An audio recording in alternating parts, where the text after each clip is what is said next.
Hi guys and welcome back to Wolfie TV and welcome back to Premier League predictions. Of course, we've got midweek games this week, so we're week 33 already. We're quickly getting through these fixtures now and we're getting to the business end of the season. I'm sure fairly soon we're going to start getting teams confirmed for the top four, teams confirmed for relegation maybe even.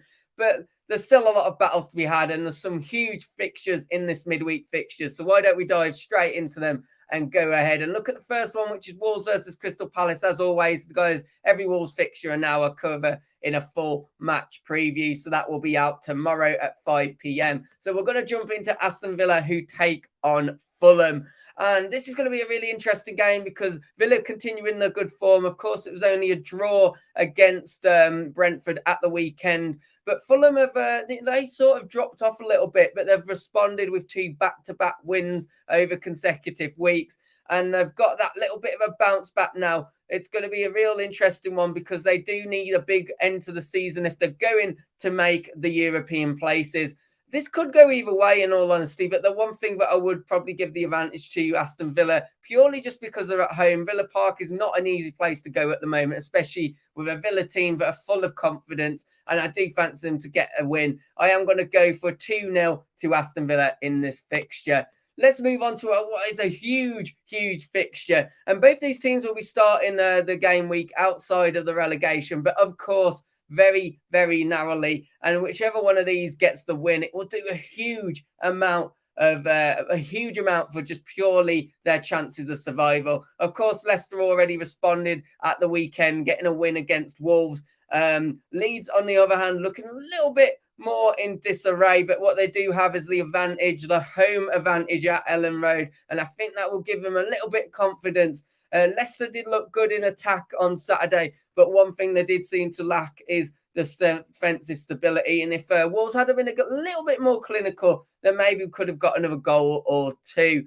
So I think this will make for a very, very good game. I think it's going to be a high-scoring game, and I'm going to go for a 2-2 draw in this one, actually. I think both sides will get a couple of goals. Let's move on to speaking about Forest now, who take on Brighton. And of course, this is not going to be an easy game for Forest, but as we know, they do usually perform better at home. They, of course, didn't get the result against Liverpool, which means things are really starting to build up on them, though. Pressure is really building, and they need to pull out one of those big performances at the City Ground. They need to get a result, but it's not going to be easy going up against the Brighton team, who would just look very, very good this season. And as we know, they are trying and have got the aspirations of making European football for next season, which will be a huge, huge thing for the football club. I think this is going to be a really difficult game to predict. I think if it was at Brighton, I would naturally just go to Brighton to win it. But the Forest home form just makes a little bit more of it's an iffy one to predict. So I'm going to go straight down the middle. I'm going to go 1-1 in this one. I think it will end up as a draw. Hi guys, quick one for me before we get back to the video. As always, remember, hit that like button. And if you're new here, why not subscribe to the channel as well? And let's get back to those Premier League predictions. Let's move on to speaking about Frank Lampard and Chelsea. And of course, he does still need a win as the Chelsea boss. Coming up against the Brentford team, who did very well to get a result against Aston Villa. It was a 1-1 result. And they probably fancy having a go at Chelsea because I think every team fancies having a go at Chelsea at the moment. Of course, they seem a little bit in disarray. Things aren't going very well for them. You do imagine next season they will rebuild. They'll spend money once again because we know they've got it. Probably be offering players 10-year contracts to get around financial fair play. But we know that Brentford are playing very well. Ivan Toney back on the score sheet again, doing what he's doing. He's had an absolutely fantastic season. I think he might get on the score sheet again. But I don't know why. I've just got a small feeling that Chelsea, maybe at Stamford Bridge, might just edge this one somehow. And I am going to say narrowly 2-1 to Chelsea. I'm going to be kind. I'm going to feel like I'm giving to charity with giving Frank Lampard a win. So let's be kind. Let's give him a win. Let's move on speaking about a team who performed brilliantly today as I'm recording this. A massive, massive win against Bournemouth, getting 4 goals. And West Ham having a good week, aren't they, overall? You know, obviously everything that's going on with the Conference League. They've now pulling away from relegation. And Moisey maybe is surviving and he's going to cling on to that job at least now to the end of the season, and maybe they might reassess it there. But he does seem to have got this team playing better. The confidence seems to be building, and we're starting to see more of what we'd expect with this West Ham team. Liverpool, they seem to be scoring goals, but they seem to also be conceding two. Of course, they did get the win against Nottingham Forest, but it was a narrow victory. Forest themselves did manage to get 2 goals, and although obviously Liverpool ended up edging it, it does show that there's some defensive frailties that can be exploited.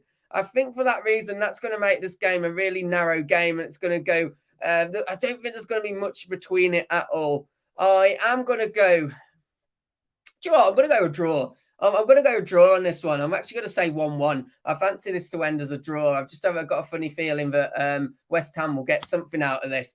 This is a big one. This is a real big one. Man City taking on Arsenal, and Arsenal have really let their title charge slip, but they win every single game for the rest of the season. The title will be theirs, but they've got to get something against Manchester City. Manchester City looked really comfortable, didn't they, in the FA Cup against Sheffield United? Mahrez on the score sheet 3 times, getting that hat-trick ball. And Arsenal obviously managed to pull something back against Southampton. But regardless, they just looked so disappointed and a bit shell-shocked that wasn't a game that they managed to get back on winning terms. They've now got to go to the Etihad and do it in the biggest of fashions. This is really make or break for Arsenal. The defeat to Manchester City, I think you might as well just take that title and go, there you go, Mr. Guardiola, it is yours. On the other hand, get a win and you never know.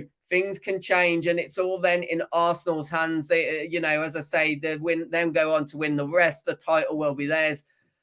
I want a good title race. I really want a good title race. So maybe I'm thinking more here with my heart than head, or just what I want to happen. So I'm going to give it to Arsenal. I'm going to say 2-1 to Arsenal. I want this to go down to the final day. I want a good title charge. I don't want Arsenal just to disappear into oblivion. Let's move on to speaking about Southampton. And obviously we've spoke about the Arsenal game. Just they're going to be really disappointed. 3-1 up, and it would have been a huge win for them. Unfortunately, they did just throw it away. And in some ways, they probably were not lucky, but thankful, I should say, of getting that point in the end. But it would have felt like a loss to them after how they started. They obviously managed to go 3-1 up as well. But Bournemouth, a couple of very positive performances, but then a real negative one against West Ham. They've got a massive opportunity for me, Bournemouth, here, though.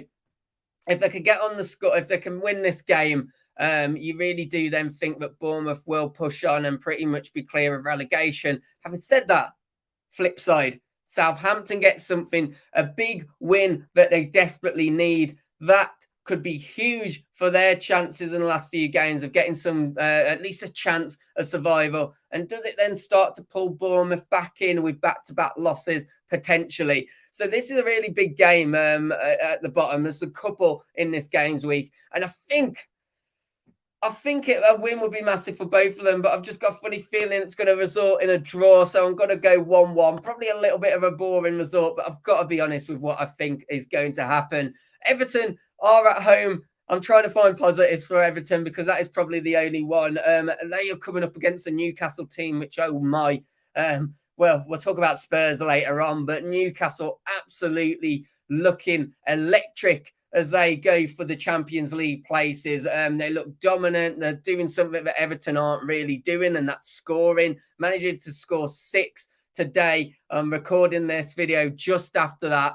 And let's be honest, I mean, Everton they can pull off big results at home, but Newcastle, they look really, really good at the moment. And I do honestly fear for Everton. And I think for that reason, I've just got to be honest, Newcastle 3, Everton 0. Let's move on and let's laugh at Spurs to start with. 6-1, my Lord. I mean, at least they got a goal. At least they managed to get a goal, but that was a disastrous performance. I mean, we laugh at Spurs, say the bottle job, but Cock and Ball FC is in a full effect at the moment. They need a huge result against Manchester United. But it's not going to be easy. It's probably their last chance of really maybe battling for the top four. If they want to battle for the top four, get that win against United. Is it going to happen though? It's Spurs. They've gone into some kind of odd self-destruct once again. And I think for that reason, Manchester United 3, Spurs 0. Guys, that is the Premier League predictions for this week. As always, please do let me know in the comments your predictions. Also, let me know, when should I release next week's predictions? Because usually I release it on Wednesdays, but we've got games on Wednesdays and Thursdays. So do I hold off till Friday? Do let me know, because I honestly don't know what to do. I'd love to hear your opinion on that, of when you think I should release them. And if you have enjoyed the video, please do me a favor and hitting that like button, subscribe to the channel, and I shall catch you on the next one. Hope you've had a good weekend, or take care. Goodbye.